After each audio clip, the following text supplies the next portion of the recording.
Amin Maka uyo anova iye akaburitsa mapicture aFifi Akashama has been arrested and detained ku Highlands Police nezuro. Izvi zvakonfirmwa naPaul Nyati. Asi nhasi ndo zuva rekoti, asi nyaya yacho guys yakasangana. Hey, zvinhu zvacho. Welcome back to your channel.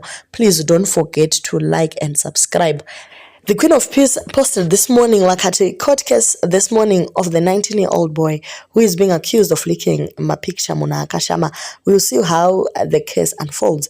The boy broke up with her 3 years ago and mapicture were taken and recorded recently.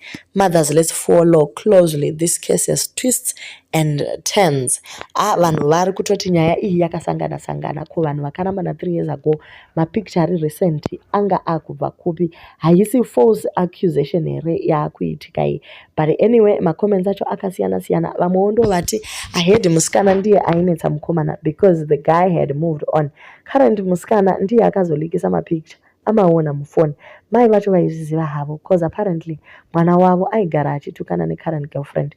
Mai vakatomboitenga nyaya yacho, but zvekuti panga pane mapicture mwana wavo Akashama vakanga vasingazvizivi. Saka kuri kunzi Fifi ndiye akaramba achida kudzokerana nemukomana uyu, achimunyengerera achimutumira nemapicture Akashama. Asika musikana wake uyu ndiye azobhoikana nekuramba ongotukwa naFifi ndokuburitsa mapicture.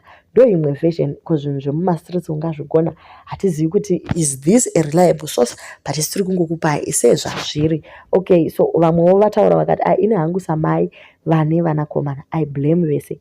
Musikana akazviwanepi zvekunyudza chigumwe mugomba rake, pamwe haana kutombokumbirwa because 2 mukomana anogona kurasirwa nyaya because musikana mai vake igindagoria. 3 kana chiri chokwadi vese ngavasungwe. Iye akazviwanepi zvekusenda mapicture kuvarume nevasikana Akashama. Nyaya yacho yakaoma. If I was the mother of the boy, zvaipera nhasi zvo socialite ndeumwe uyu. One thing I love about boys, they respect their bodies. Iye aiwasenderei mapicture acho, why vachiita sevakudefenda instead of kutsiura mwana?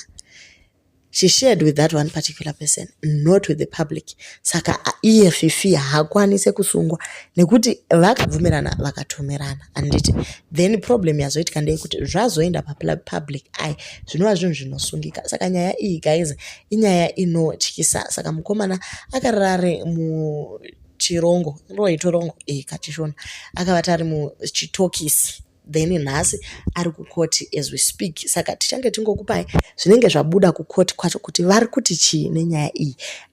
Nyaya iripo ndeyekuti mwana wesocialite anogona kuwina panyaya iyi, asi whichever way justice has to be served, vana vaprotectewe from this whole thing.